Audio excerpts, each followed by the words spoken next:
Como qualquer brasileiro de respeito, eu amo One Piece.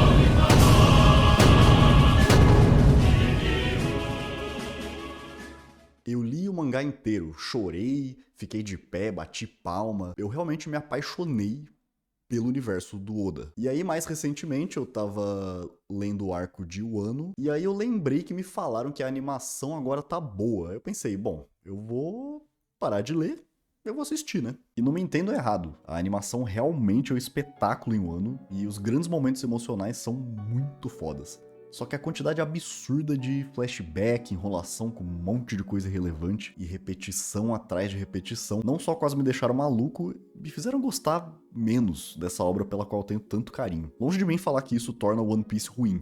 Eu entendo que isso é uma característica comum de qualquer shonen ultra popular. E é o único jeito de manter o ritmo aceleradíssimo de uma produção semanal ou mensal. Os animadores literalmente dão a vida no trabalho e sem esse tipo de estratégia de economia de recurso, esses animadores estariam ainda mais fodidos. Repetir cenas e usar um monte de flashback não é uma escolha estilística, é uma necessidade industrial. Só que como espectador, essa gramática dos shonens, especialmente agora, depois de muitos anos de consumo desse tipo de anime, é impossível não ser lida por mim como uma forma de desrespeito. É um jeito de contar a história que desconsidera completamente seu poder de leitura de subtexto ou de reter informação. É que nem um adulto explicando alguma coisa muito simples para uma criança. O formato em si não deixa espaço nenhum para ambiguidade ou qualquer tipo de mistério. Uma hora ou outra, tudo é expressamente dito por algum personagem ou narrador e ainda por cima repetido infinitamente. E eu não acho que precisa dizer, mas eu vou dizer mesmo assim. Ter um público-alvo super jovem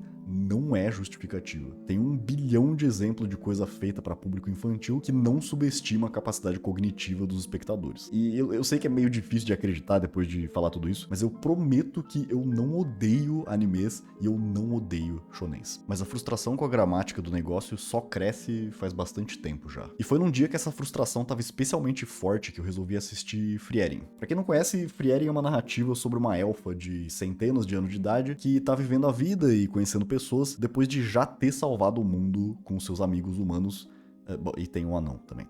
É um slice of life meio campanha de D&D com umas pitadinhas de shonen. O anime me surpreendeu em várias frentes, mas o que me chamou mais atenção é que eu não me sentia respeitado por um anime mainstream em muito tempo. No primeiro episódio, um monte de tema denso é arremessado na sua cara já. A passagem implacável do tempo, o jeito que a gente lida com o luto, o valor de conexões interpessoais e a complexidade da preservação de memórias. Tudo isso num período de 20 e poucos minutos. Só pelos temas apresentados eu já tinha sido bem convencido a assistir os próximos episódios, só que a forma me atraiu muito também. Alguns enquadramentos são pouquíssimo ortodoxos. Os personagens são colocados nos cantos e o espaço negativo que resulta disso é intrigante. Me pareceu um retrato muito delicado de momentos introspectivos dos personagens. O anime tem uma certa textura também. Eu não sei se eu tô vendo coisa, mas é algum tipo de ruído, algum granulado que complementa muito bem a atmosfera desse universo. A própria Frieren, a protagonista, ela trabalha em favor do tom contemplativo dos episódios, justamente por ser uma personagem de centenas de anos, ela age de uma forma mais fria.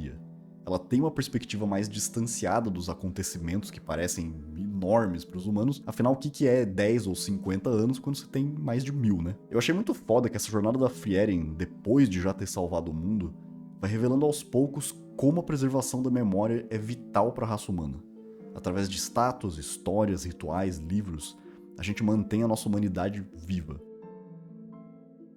A experiência de se sentir respeitado por um anime, depois de toda aquela frustração com um shonen tradicional, foi muito satisfatória e também não foi a primeira vez que aconteceu. Faz alguns anos já que eu escrevo e penso sobre arte e de tempos em tempos essa experiência faz uma visita e obviamente não é só com animes. Existe sempre um diálogo entre você e a obra. Esse diálogo pode ser raso, pode ser rico, mas pelo menos 50% da responsabilidade é da obra. E dependendo do discernimento, dá pra sacar com alguma facilidade quando que a obra tá te tratando de igual pra igual, às vezes até quando a obra tá acima das suas capacidades, ou quando ela tá te tratando igual uma batata. Obras que te enxergam como um ser humano com um poder de abstração tem um valor gigante. É o tipo de coisa que pode resultar em conhecimento novo, em amadurecimento emocional, às vezes até alguma percepção nova do mundo. E eu vou um passo além. Eu acho que obras que parecem que estão acima das nossas capacidades cognitivas são tão importantes quanto, se não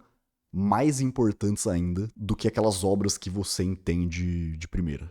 Nesse mesmo dia que eu assisti Frieren pela primeira vez, eu fui dar uma olhada numa lista de filmes que eu tenho que eu ainda não assisti, e eu reparei que tinha Satan Tango nessa lista, que é um filme que eu sempre tive certa preguiça de assistir. Esse monstro de 7 horas de duração sobre indiferença e a escuridão sem fim do espírito humano sempre teve na minha lista desde que eu assisti O Cavalo de Turim, que é do mesmo diretor. E monstro é a palavra perfeita pra falar desse filme. Honestamente, eu nem me sinto credenciado o suficiente pra fazer uma análise de Satan Tango. É uma obra tão colossal e tão intensa que eu me senti na base de uma montanha olhando pra cima sem conseguir ver o topo. O máximo que eu consigo dizer sem me sentir uma fraude é que esse filme é uma das maiores obras de arte do audiovisual. Junto com 2001, Cidade dos Sonhos, Cidadão Kane, Han, Poderoso Chefão, Um Corpo que Cai, Stalker e muitos, muitos outros. Só que muito mais importante do que a posição de Satan Tango no panteão de obras-primas é a sensação física de assistir o filme do começo ao fim. É uma experiência muito bonita e muito incômoda. Ambas as coisas exatamente na mesma medida. São 7 horas de imersão profunda num filme que é quase uma dimensão paralela. Um poço sem fundo das cenas mais poéticas e mais deprimentes que você já viu. Eu não vou mentir, é cansativo pra caralho. 7 horas de desconforto causado tanto pelo pessimismo, que tá sempre presente nas obras do Bélatar, quanto por uma sensação inescapável de que tem alguma coisa ali que você não tá entendendo. Pra mim isso é outra forma de respeito. Uma obra que não se curva frente a interesses de mercado ou ao medo de não ser entendida. Não existem cenas adicionais com diálogo explicando tudo que o público talvez não entenda. A obra é o que precisa ser, independente de expectativa externa. A obra não sabe que eu existo e não se importa. Ironicamente, isso é mais respeitoso do que grande parte do audiovisual mainstream de 2025, preocupado exclusivamente em servir o menor denominador comum. Nada pode ser não entendido ou mesmo subentendido, tudo é servido que nem papinha pra beber. Eu acredito que a busca por obras menos óbvias, desconfortáveis, obras que podem te deixar completamente perdido, é essencial para o desenvolvimento de um repertório mais rico, capaz de discernir entre gororoba de executivo e arte de valor. Quando você se depara com alguma obra que parece impenetrável, você é forçado a olhar para si próprio, para tentar achar alguma coisa ali dentro que te ajude a entender o enigma que tá na sua frente. Em vários pontos diferentes da minha vida, eu acho que meu percurso foi alterado por esse tipo de arte. O Glauber Rocha, o David Lynch, o Tarkovsky, o Bélatar, o Rogério Sganzerla, todos participaram do processo de moldagem do jeito que eu olho pro mundo. E eu sou muito grato, por mais que tenha sido um processo desafiador. Contato com arte que te respeita e te desafia te faz acessar novas perspectivas de outros seres humanos, de outras culturas e de outras dimensões. Eu não sei dizer se eu acredito necessariamente que a arte pode salvar o mundo, mas eu acredito do fundo do coração que ela pode sim alterar nossa realidade.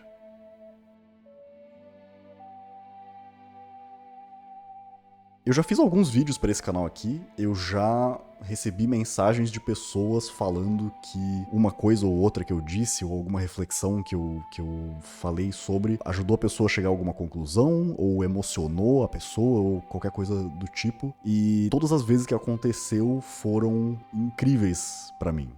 Eu sei que é meio brega, etc, mas eu acho justo falar que eu agradeço pra caralho se você assiste meus vídeos, se você tem algum tipo de conexão, sei lá, intelectual, espiritual que seja, com qualquer coisa que eu falo. Me deixa muito feliz que eu sei que tem pessoas por aí que se conectam com as coisas que eu falo de um jeito ou de outro. Então, obrigado.